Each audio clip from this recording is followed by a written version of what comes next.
Now, Mr. Brooke, let us be quite clear. Exhibit 2 is, in your opinion, the genuine Trovato. Oh, no doubt about it.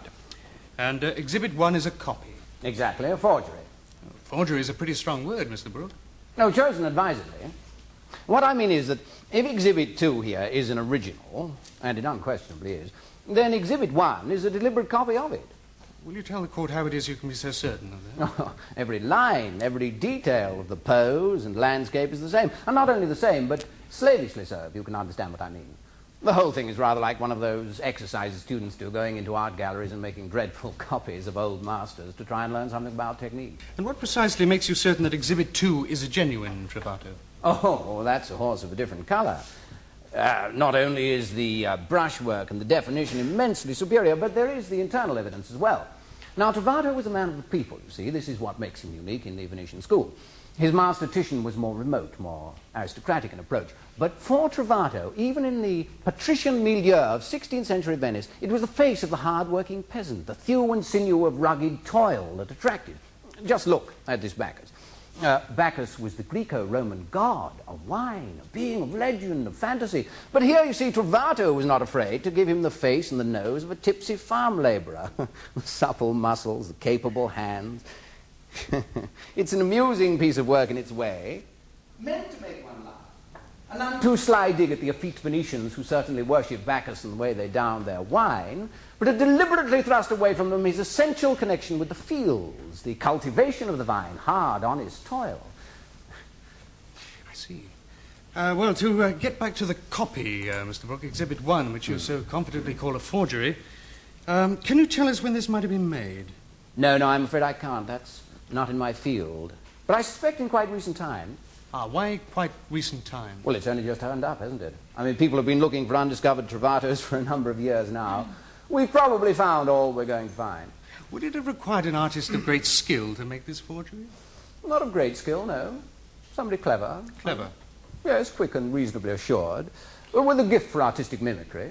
Yet you've said the whole thing looks like no more than a student's exercise. Well, some of those are agreeably clever. They just miss the vital spark, you see. It's immediately obvious to the eye of experience. Well, would you now return to the witness box, Mr. Brooke? Oh.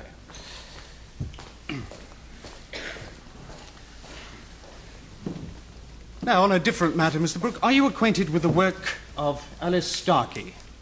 I've seen some of her paintings from time to time, yes. Written about them, perhaps, in your capacity as art critic of the Review of Fraternity? That's true. Favourably? Well, would you regard Miss Starkey as a clever painter? Your Honour, my friend is leading the witness. No, Miss Tate, I don't think that question suggests an answer one way or the other. Counsel for the prosecution is merely eliciting an opinion from expert witness, which is hardly out of order. You may answer the question, Mr. Brooke. Well, yes, I would regard Alice Starkey as a clever painter, basically. She has a certain competence. I found her work lacking in her meaning, significance, but on the surface unquestionably clever. And you've told us that by clever you mean with a gift for artistic mimicry? Yes. Copying, in other words. In a sense, yes. One final question, Mr. Brooke. Referring to Exhibit 2 again, the genuine Bacchus, did Benedetto Trovato paint many pictures on this subject? No, as far as I'm aware, only one. Only one? Yes. You're quite sure of that? Well, Bacchus was a fairly common theme among the Venetians at this time. But as I've said, most of us are under the impression we found all the Trovatos we're likely to find, and there's only one Bacchus among them. I see. Thank you, Mr. Brooke. Mr. Brooke, I haven't finished yet. Will you please come back?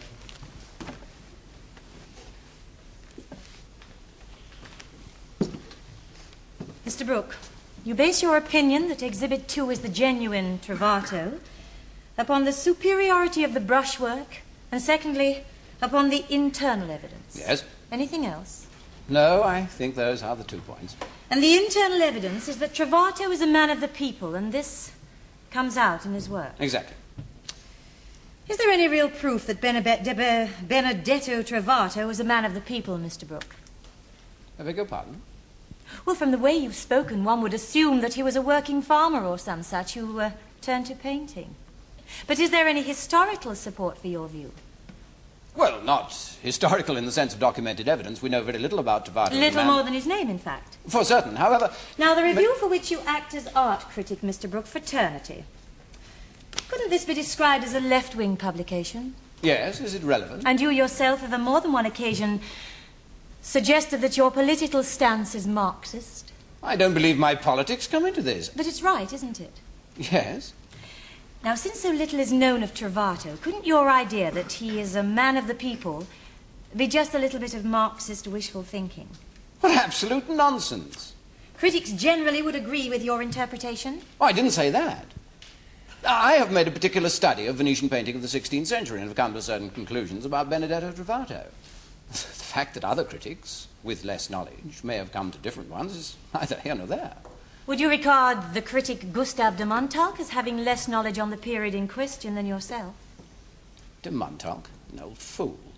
Mr. Brooke, I do not think that answer is at all useful. It does you no credit. Are you saying that you do not respect his views as an art critic? Yes, that's what I'm saying. Yes. Yet Gustave de Montauk has written an authoritative book on Venetian painting in the 16th century, hasn't he? A book well regarded in the art world. De Montauk has written such a book, but in my view, he has his feet firmly planted in the clouds. He yearns for the dear dead world of privilege and rank. The fact is, isn't it, Mr. Brooke, that you have concluded that Trovato is a man of the people by studying his work, and for no other reason? Yes. And other critics, including Gustave de Montauk, assert confidently that Trovato was of patrician or aristocratic rank. Well, there is a surprising dearth of information. So these are two diametrically opposed views with regard to the internal evidence. Yes, but... So much for the internal evidence, Mr. Brooke. Now you tell us that Trovato painted only one Bacchus. As far as is known, Trovato only painted one Bacchus. He might have painted others then. There's no evidence to suggest it. How many Trovato canvases are there, please? 5. Only 5. For the lifetime's work of an artist. They are all young themes, if you can understand what I mean by that.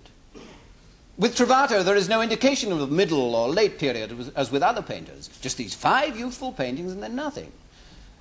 Some of us consider that he may possibly have died at an early age. A brief flowering, Mr. Brooke. So to say. Yet still long enough to have produced more than one Bacchus, perhaps.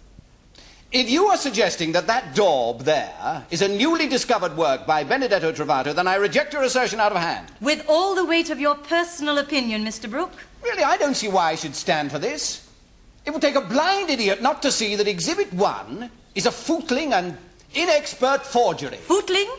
Inexpert? And yet done by a clever painter, I believe you said? I would like you to look at this document, which is an article by you in the Review Fraternity. I don't need to see it, I remember it. Do you recognize these words in the Review Fraternity of February the 5th, 1964? Even the command of the brush leaves much to be desired. An uncertainty of line is unforgivable in one who professes to practice art as a vocation. The bourgeois image, expressed in terms of an imperfect technique, makes for a most unpleasant visual experience. I don't remember the exact words, but I presume they are from a review I wrote of an exhibition Alice Starkey held of her work in 1964. Yes, Mr. Brooke. And you considered Miss Starkey's work to be bourgeois? That work? Yes. And you, as a Marxist, abhor the bourgeois? Yes, of course. In fact, would it be right to say that you find such ideas and the originators of them revolting? Well, it was a long time ago. Miss Starkey had just begun then. I might not write at all the same sort of thing today. Thank you, Mr. Brooke. That's all. Now you may stand down, Mr. Brooke.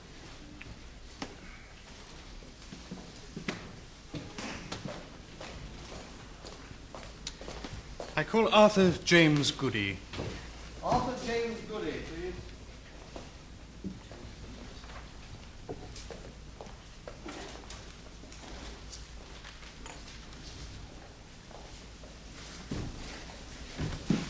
What religion are you, please? Bible in your right hand, and read the words on the card. I swear by Almighty God that the evidence I shall give shall be the truth, the whole truth, and nothing but the truth. You are Arthur James Goody, and you live at 54 Oakhurst Gardens, Richester. That's right, sir. What is your profession, please? I'm an art restorer, sir. The Stranwell Gallery retains me. In addition to general maintenance work on the canvases there, I sometimes have to do other work on paintings to determine their age, authenticity, that sort of thing. Allow me to direct your attention to the painting marked Exhibit 1. Have you seen this painting before? Could I take a closer look at it, sir? Please do.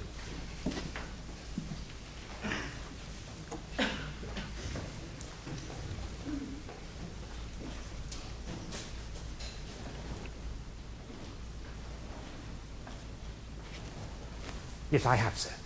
Until yesterday, this painting was in my workroom at the Stradwell. Your complete assurance the painting in question, Mr. Goody? Oh, quite sure, Your Honour. I recognise it quite clearly. Now, Mr. Goody, did you conduct certain tests on that painting? I did, sir. What conclusion did you reach as a result of those tests? That the painting is of modern origin, sir. It is, in fact, a forgery.